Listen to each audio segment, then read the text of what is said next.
I was perched on the edge of my worn-out couch, wrapped in an old fleece throw that still carried a faint trace of cinnamon from last December. The place was quiet, except for the soft flicker of cheap string lights I'd snagged from a discount bin last winter. They were draped over a tiny artificial pine I'd hauled up 3 flights of stairs myself. It stood barely 3 feet tall, leaning like it had given up halfway, decked out in random thrifted ornaments I'd collected over the years. It wasn't much, but it was mine, and tonight, it was the only light in the whole room. From the apartment next door, I could hear muffled laughter, the clink of glasses, and occasional bursts of cheer. Someone was attempting a wobbly version of Silent Night on what sounded like a barely tuned piano. I forced a smile, trying to pretend it didn't hit me like a punch, but of course it did. It always did.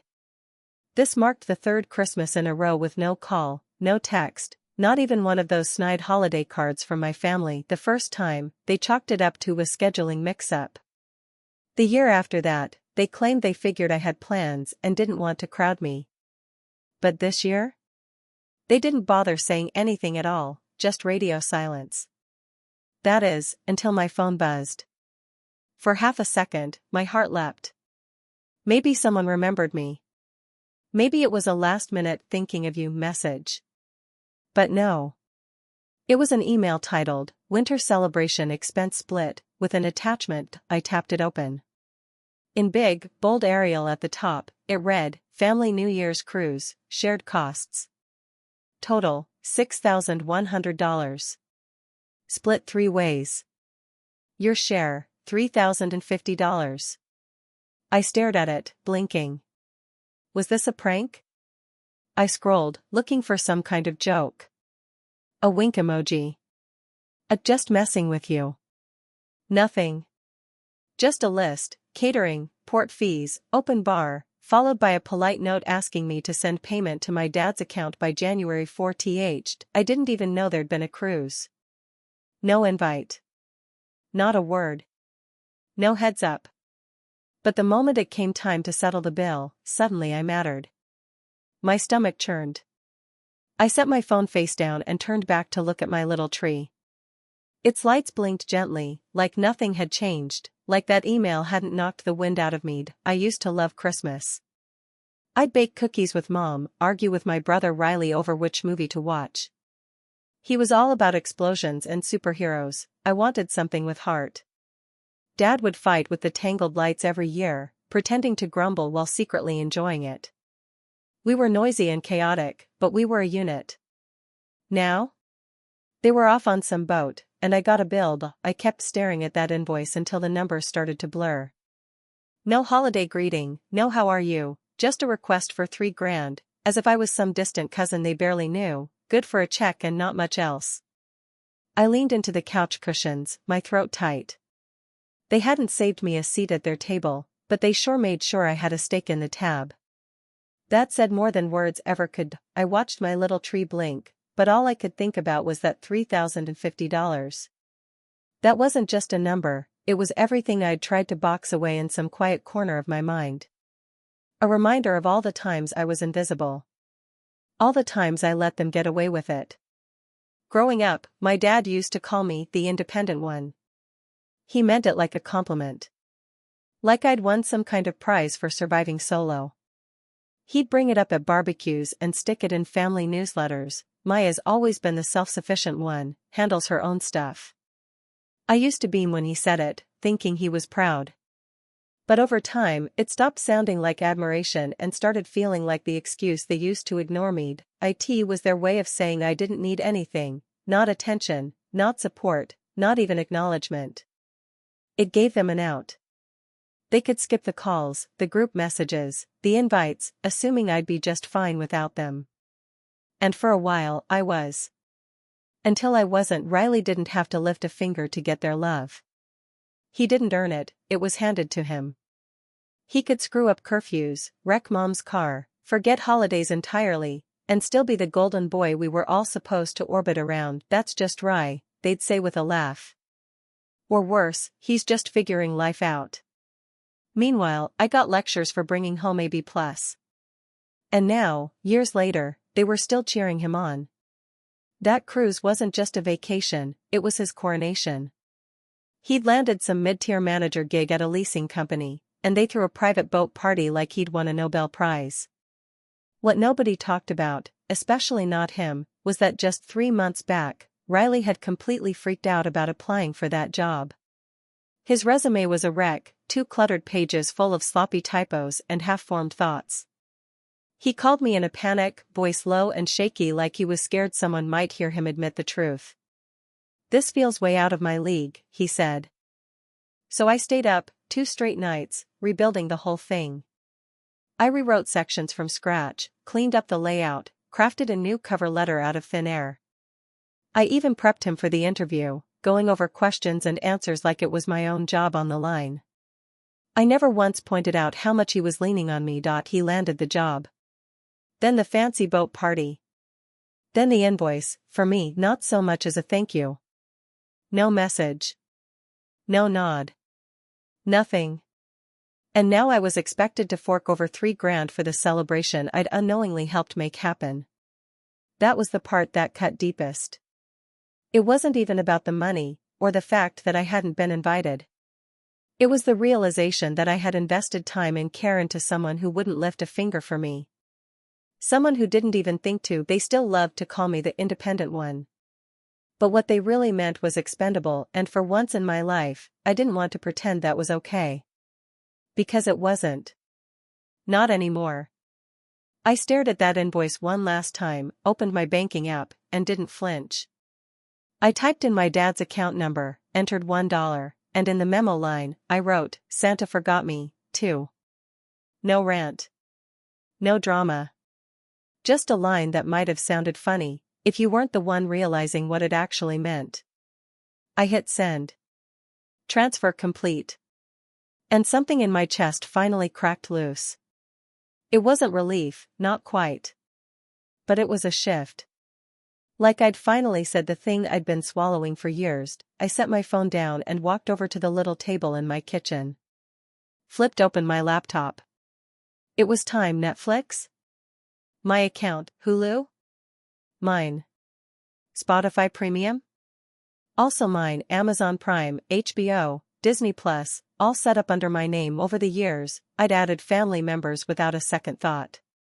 It was easier than listening to guilt trips or passive complaints. But tonight wasn't about keeping the peace. One by one, I went through the list. Remove user. Change password. Log out of all devices. Confirm. I didn't feel vindictive. I didn't feel triumphant either. I just felt clean. Like I was finally scrubbing off years of invisible grime I'd carried just to keep things running. Next stop, the family phone plan. I'd been footing most of the bill for 4 years. It had somehow become easier that way. "We'll Venmo you," they used to say, until they didn't. The last time my dad actually paid me back was nearly a year ago. I logged into the carrier's site and deleted each line, one after the other. Then came the credit cards. 2 of them were under my name, cards I'd handed to my parents for emergencies back when I still thought boundaries made me cold. I should have canceled them ages ago, but something always stopped me. What if they needed it? What if it caused drama? What if I came off ungrateful? But tonight, I didn't care anymore. I froze both accounts and requested new cards, new numbers. From now on, no one used my name unless I let them. By the time I shut my laptop, it was already after midnight. The apartment was still, glowing softly from the little tree in the corner. I wasn't angry. I wasn't even sad. I was just done being convenient, done being the easy one. Done giving without being asked, just because everyone expected me to. That night, I didn't sleep much. But for the first time in what felt like forever, I didn't feel like I owed anybody a damn thing. By morning, the notifications had already started rolling in. First up, my mom. "Madison, something's off with the Netflix. It keeps saying unavailable. Did you change something? No hello. No Merry Christmas. Just stress over a lost streaming session." I didn't respond. Then came a handful of missed calls from my dad. He even left a voicemail, half annoyed, half clueless. "There's some kind of billing glitch on the phone plan. Call me so we can get it figured out. I deleted it before he finished. That's when the family group chat blew up. Riley, okay, seriously. What's going on? Why can't I log into Amazon? Mom chimed in, all our stuff is down. Did the cards expire? Riley again, this is super childish. Maddie, you could have just said something instead of being petty. That one stopped me cold. Petty? Childish, like drawing a boundary was some kind of tantrum. Like finally going quiet after years of giving was somehow immature. I scrolled up through the chat. Weeks of inside jokes, party photos, group plans. Not once had I been part of the fun. Nothing skipped over me, because it was never for me in the first place. I was only ever tagged when they needed something, help, money, a login. Easy to ignore until their perks disappeared. Now suddenly I mattered. Not because they missed me, but because their free rides were gone. Their entertainment. Their discounts. Their convenience, and still, not one of them asked how I was. Not one wondered where I'd been, how I was spending the holiday, or whether I needed anything. It was all about their stuff. Their access. Their little luxuries. They didn't miss me. They missed what I gave them. I hit mute on the group chat. Turned off notifications. The quiet that followed felt like the first real peace I'd had in years. Turns out, it was never really about family, not in the way they liked to pretend. It was about what I could offer. What I could cover.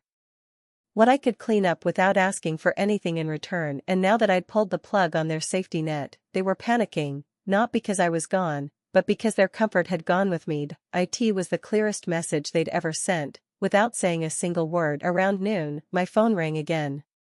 Unknown number.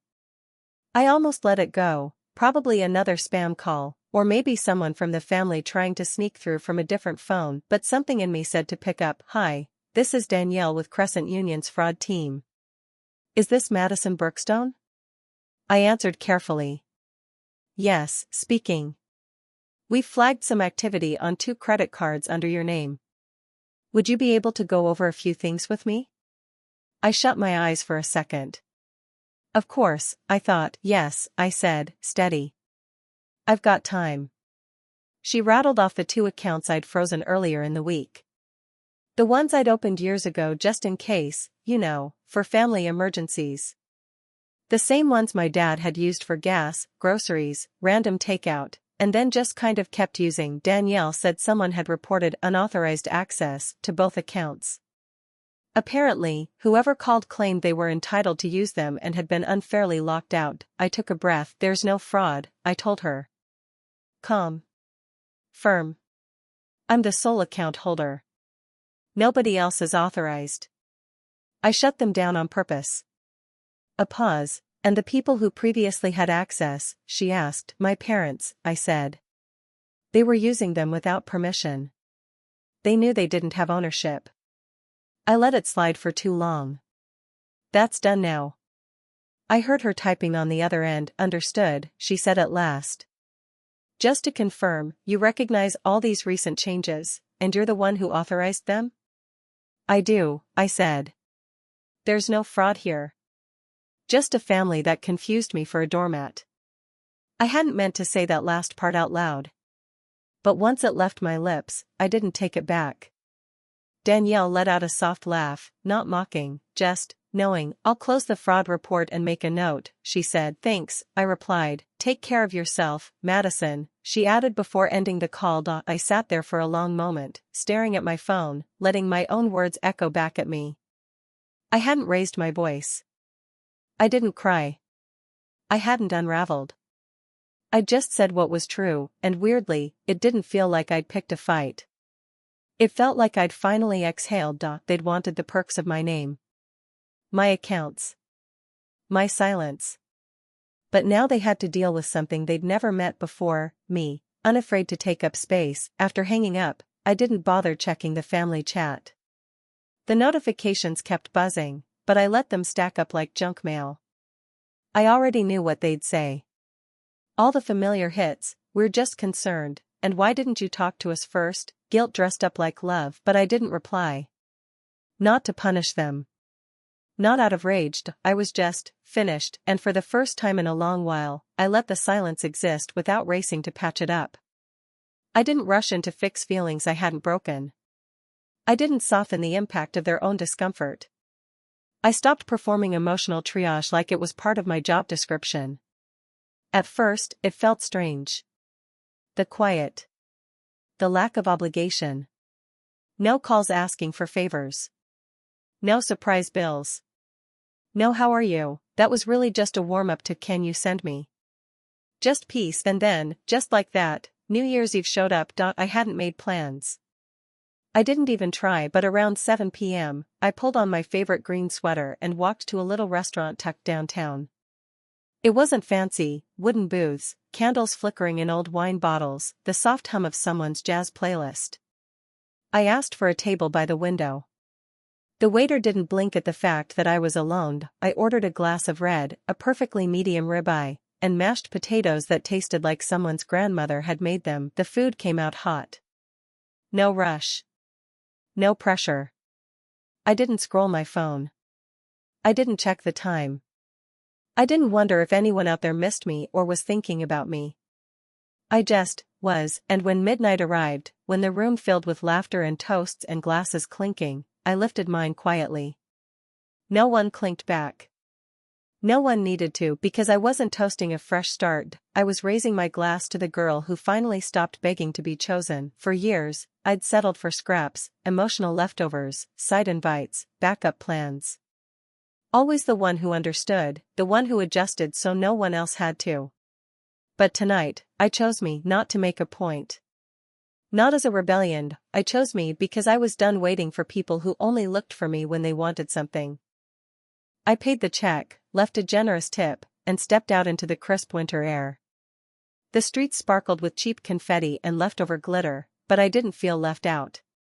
For once, I wasn't hoping for a message that wouldn't come. I had shown up for myself then. A couple weeks into January, the email landed in my inbox. Subject line, "We need to talk." I hovered over the delete button, but curiosity won. I wanted to know what version of the story he was planning to tell. So I clicked. The message wasn't long, but it was crafted. Carefully chosen words, every sentence designed like a lawyer had proofread it. Every line of his email was polished to sound worried, but not one sentence admitted anything. He said he'd noticed some changes, that things seemed a little tense lately. Then he dropped the line that made my jaw clench: "Family sticks together, even when it's hard. We should never forget that." There it was. Dressed up in sentiment. Wrapped in nostalgia. Empty. He didn't mention the yacht party. Didn't bring up the invoice or the credit card freeze or the fraud report he filed behind my back. Not a single word of apology. No, instead, it read like I was the one who'd broken something sacred, something I was supposed to keep duct taped together no matter how much it cut me. I stared at the screen for a long time before I replied. No speech. No explanation, just 4 words: "So why didn't you?" No hello. No name. Just a digital mirror turned back on him, reflecting the very guilt he tried to package as love. I hit send. Closed the laptop. And I didn't wait for a response. I already knew there wouldn't be one, at least not one with any honesty in it. They'd spent years calling me strong. Resilient. The one who holds it all together. But what that really meant was, they'd excused themselves from ever checking on me. It gave them permission to exclude me, to forget me, to expect without reciprocating, and now, I'd said the one thing they were never prepared to hear. I'd asked the kind of question you can't spin into a tidy excuse. The kind that slices through the performance and lands squarely in the raw part they've spent a lifetime pretending doesn't exist. I didn't need them to say sorry. I just needed them to feel the silence they created, one they'd filled with my usefulness but never once with me. The next day, my phone buzzed with a text from Blaine: "You're tearing this family apart. How could you do this to us? You owe us more than this." I read it once and put my phone down. He didn't ask why I was hurting. Didn't even acknowledge that I might be. All he saw was the crack in a machine that had always run smoothly for his benefit. But I wasn't the mechanic anymore. I wasn't the bridge or the bandage, I was the question they didn't want to answer, and that, finally, was enough. Over the next few weeks, I started rebuilding. Quietly. Carefully. This time, with walls no one could sneak through. New checking accounts. Passwords only I knew. New cards mailed to an address they didn't have. I got a fresh phone plan, under just my name. No more shared lines. No more passive withdrawals from my life. I updated every subscription one by one. All tied to a brand new email that no one in my family had ever seen. It wasn't revenge, it was release, and with each account I reclaimed, I felt something in me let go. Like I was finally peeling off a skin I hadn't realized wasn't mine. No more 11 p.m. calls asking for bailouts. No more birthdays they forgot that I still showed up for. No more being the only one who remembered everything no one else bothered to write down, the weight they'd quietly dropped on me for years. I was done carrying it. My apartment didn't change. But the air inside it felt different. Lighter. I started lighting candles again. Cooking real meals.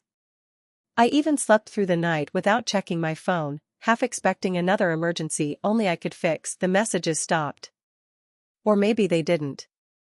I don't know. I'd muted everything. Deleted every shortcut. I didn't need to see more concern disguised as control. More guilt gift wrapped in family loyalty. This year, they unwrapped nothing from me. No cards. No apology bouquets I sent on their behalf. No last-minute gift baskets I used to order just to avoid another blow. Up. No costs quietly absorbed for the sake of peace. What they got this year, without fanfare, without warning, was the slow realization that the daughter they'd overlooked was the one who'd been holding everything together, and now she was gone, not with a slammed door.